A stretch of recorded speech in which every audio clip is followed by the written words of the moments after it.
Some videos are fun to make. This is not such a video. In this video, we're going to look at data that pokes at Bitcoin's fundamental investment thesis.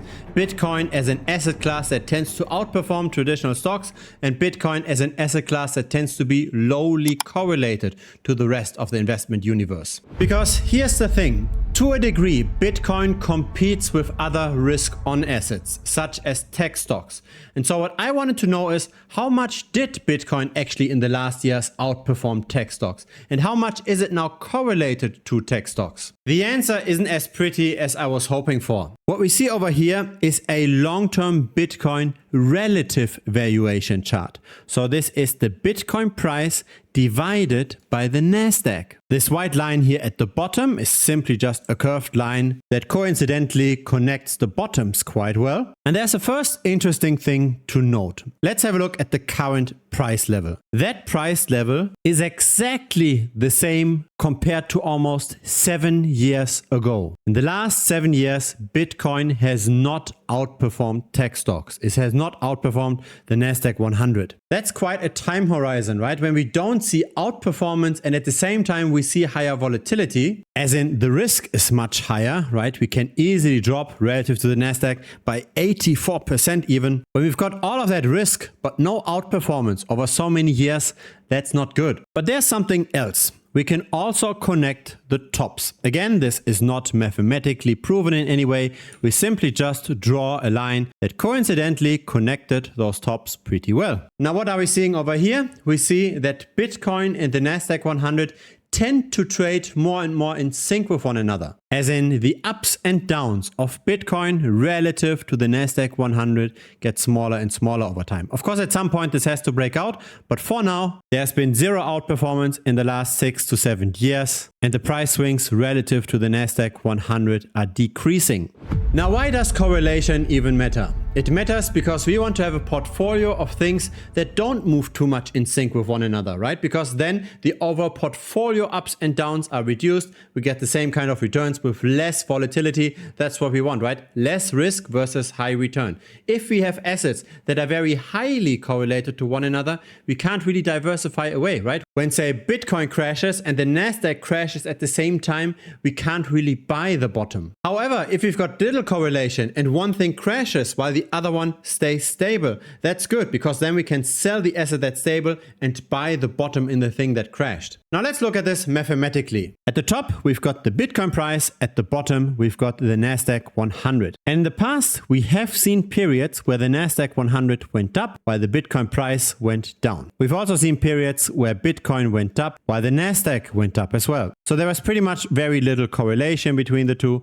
What we have here at the bottom, that's the correlation coefficient. So whenever the coefficient is at 1, it means the two assets move in sync with one another. Whenever it's at -1, it means they move in opposite directions. Whenever it's at 0, it means there's no connection between the price performances at the same day. So this is now for daily returns. So because the correlation coefficient is just wiggling up and down around 0, it seems to be all fine, right? It seems like Bitcoin is still a good diversifier in a portfolio versus tech stocks. But here's the thing. Once we extend this time period and we look at this, say, on a weekly time frame, it's not that great anymore. Yes, initially we were still hovering around the 0 line, but when we look at this starting from 2021, 2022, most of the time we are now above 0. In other words, the two assets tend to move in the same direction on a weekly basis. Now let's zoom in even further. Let's look at the monthly ticks. And here, unfortunately, it's even worse. At the beginning, we are moving around the 0 line, but in the last 4 to 5 years,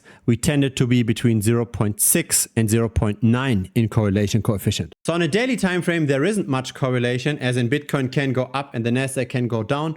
On a monthly time frame, though, there is a lot of correlation. So we can't anymore just long-term hold both tech stocks and Bitcoin and feel that we are diversified. It looks like there is a real common denominator in macro risk. This video is sponsored by the Premium membership. I never take any money from any crypto project. I never take any affiliate links from centralized exchanges. I never pump and dump coins. Instead, I offer valuable tutorials in the Premium membership. Feel free to check it out.